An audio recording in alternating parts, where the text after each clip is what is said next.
Assalamualaikum warahmatullahi wabarakatuh. Apa kabar kalian semua? Semoga dalam keadaan sehat walafiat dan semangat selalu ya teman-teman.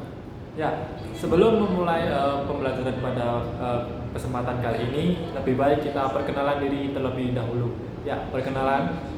Yang pertama, saya Miraj Akbar Bagianto dari kelas 2019B NIM 045.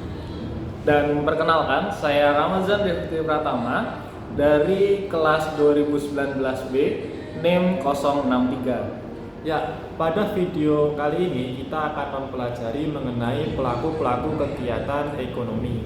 Nah, perlu diketahui juga di dunia nyata bahwa setiap pelaku kegiatan ekonomi itu saling berinteraksi antar satu dengan yang lainnya. Nah, untuk membuat kalian lebih tahu lagi, kita simak bareng-bareng nih teman-teman melalui video pembelajaran kali ini. Kira-kira pelaku kegiatan ekonomi itu siapa saja sih? Iya. Oke, terus simak video kali ini ya. Oke.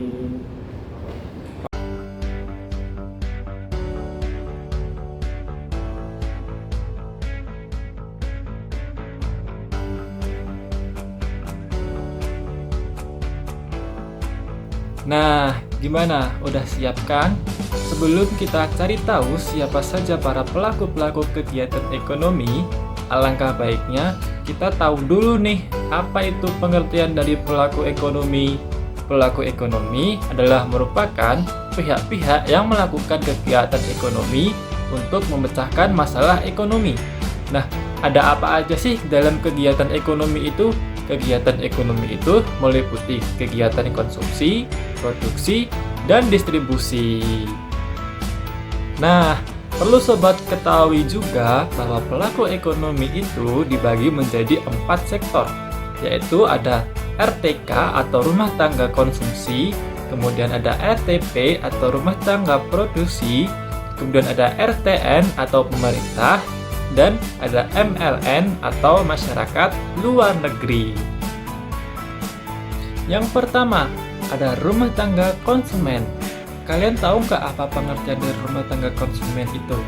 Rumah tangga konsumen adalah sekelompok masyarakat atau individu yang melakukan kegiatan konsumsi terhadap barang ataupun jasa untuk memenuhi kebutuhan hidup dirinya sendiri ataupun keluarganya.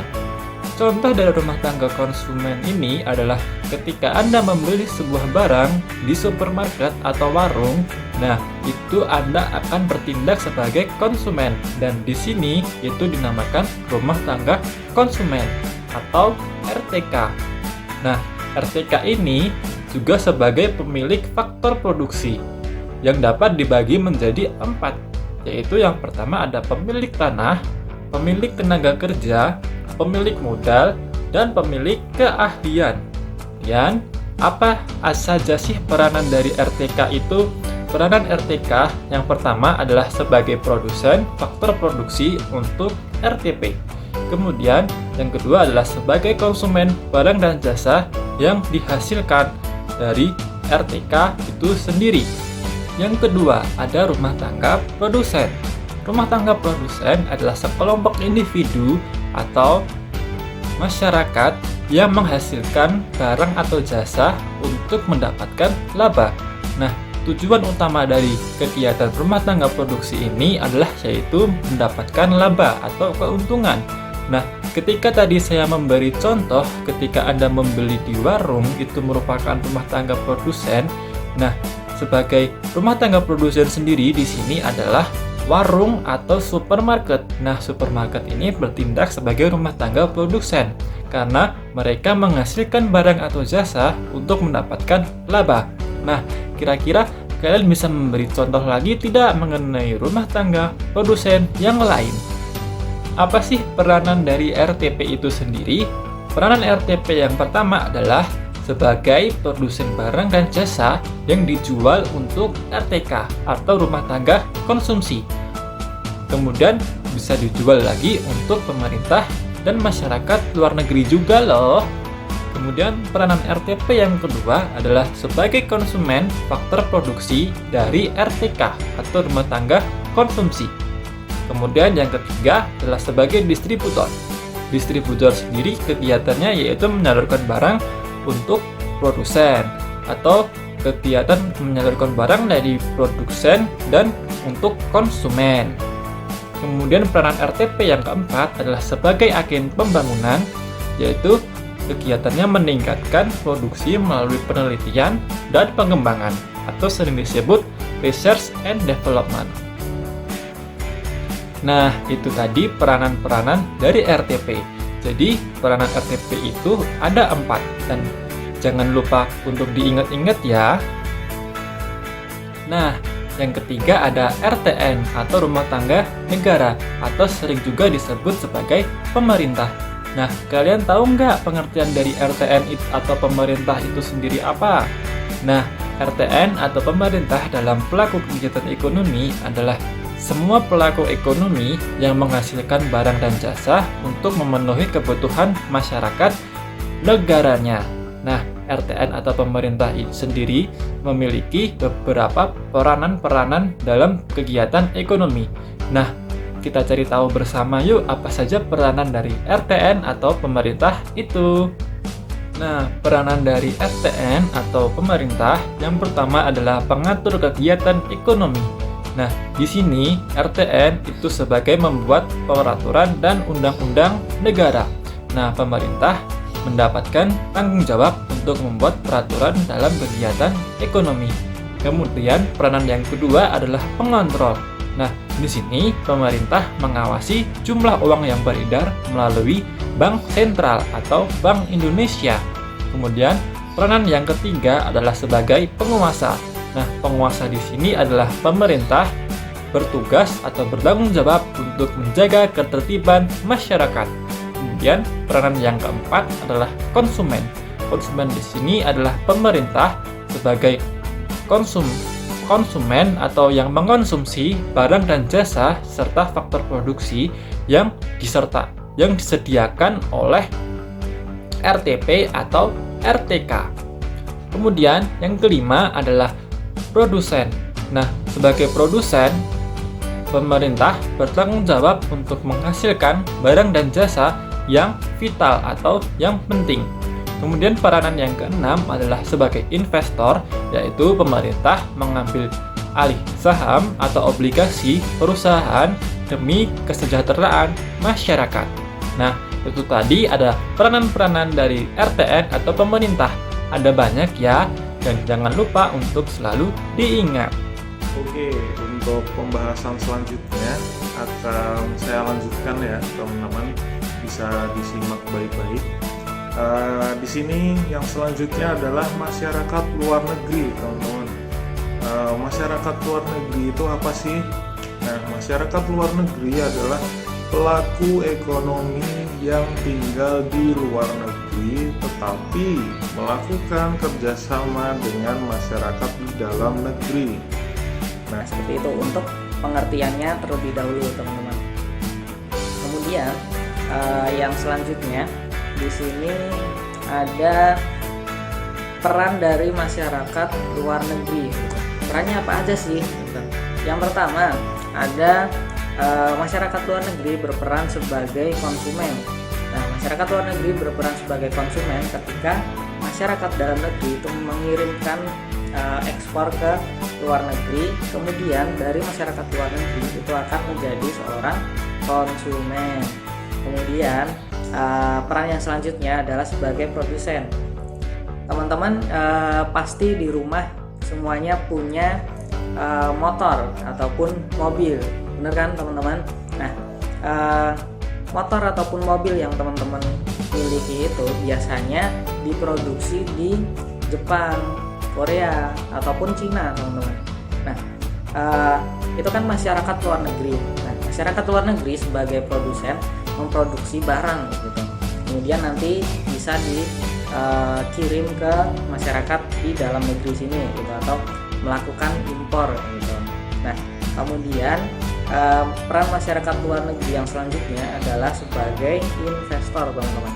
Nah, sebagai investor di sini masyarakat luar negeri bisa berinvestasi ke masyarakat dalam negeri baik dalam bentuk barang ataupun dalam bentuk keuangan gitu, bisa berinvestasi ke masyarakat luar negeri ke dalam negeri gitu. Nah, yang selanjutnya adalah sebagai sumber tenaga gitu. Nah, dari masyarakat luar negeri bisa mengirimkan tenaga kerjanya ke masyarakat dalam negeri gitu. Nah, dari masyarakat dalam negeri pun sama. Masyarakat dalam negeri bisa mengirimkan tenaga kerjanya ke masyarakat luar negeri gitu. Nah, jadi intinya dari masyarakat luar negeri ini akan terus berkaitan dengan masyarakat di dalam negeri gitu, teman-teman. Nah, kita lanjut teman-teman. Yang selanjutnya adalah diagram arus dua sektor gitu, teman-teman. Nah, di diagram arus dua sektor ini ada dua, teman-teman, pelaku kegiatan ekonomi yang berkaitan. Yang pertama ada rumah tangga produksi, yang kedua ada rumah tangga konsumsi. Nah, gimana berkaitannya? Kita lihat terlebih dahulu dari sebelah kanan dulu deh. Di sini ada rumah tangga produksi. Nah, tugasnya kan memproduksi, pasti butuh bahan baku, pasti butuh tenaga kerja.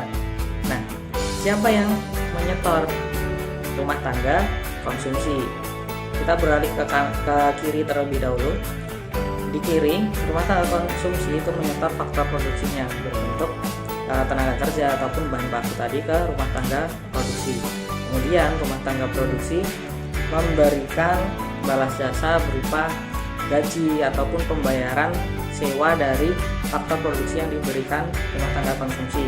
Kemudian keterkaitan yang selanjutnya, rumah tangga konsumsi kan pasti butuh barang. Nah, yang memproduksi adalah rumah tangga produksi. Nah, rumah tangga konsumsi akan membeli barang dari rumah tangga produksi, dan itu berarti dari rumah tangga konsumsi mengeluarkan uang untuk membayar barang yang telah diproduksi oleh rumah tangga produksi, seperti itu, teman-teman. Oke, kita lanjut ya, teman-teman. Yang selanjutnya adalah diagram arus 3 sektor, teman-teman. Nah, bedanya apa sih diagram arus 3 sektor ini dengan yang 2 sektor tadi? Bedanya adalah teman-teman bisa lihat di diagram arus 3 sektor ini ada ketambahan pemerintah, teman-teman. Nah,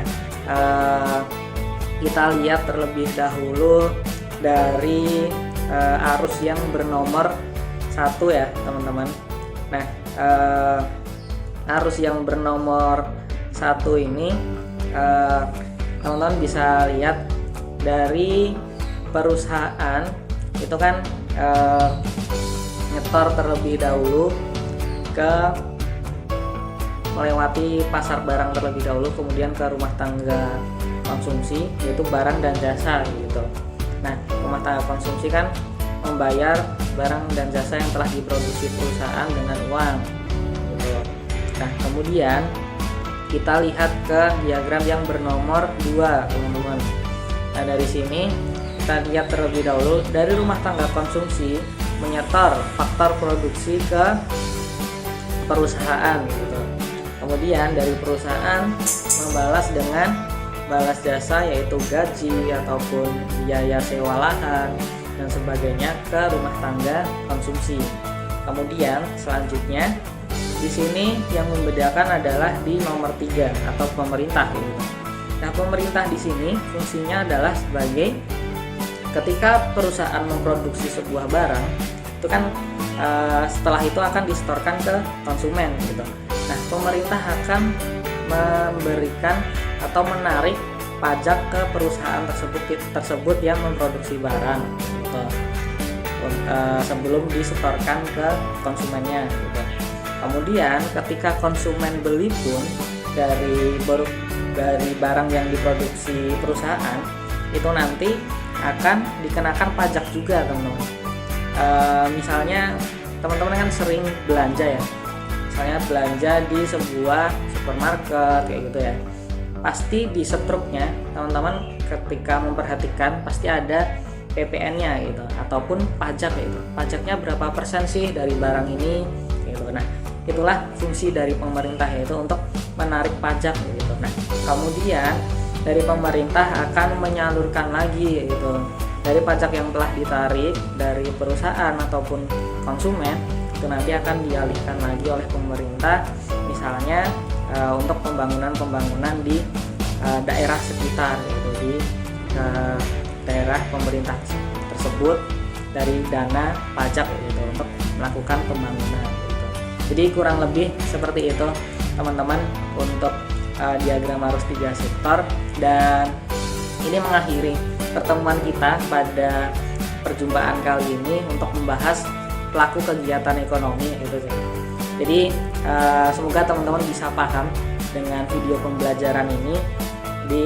Untuk pelaku kegiatan ekonomi itu akan saling berkaitan satu sama lain kayak gitu, dan nggak akan pernah terputus untuk keterkaitannya gitu. Jadi tidak seperti hubungan teman-teman ya yang mungkin kadang terputus-putus gitu. Jadi untuk pelaku kegiatan ekonomi ini selalu berhubungan terus-menerus gitu, atau bisa dikatakan langgeng ya teman-teman.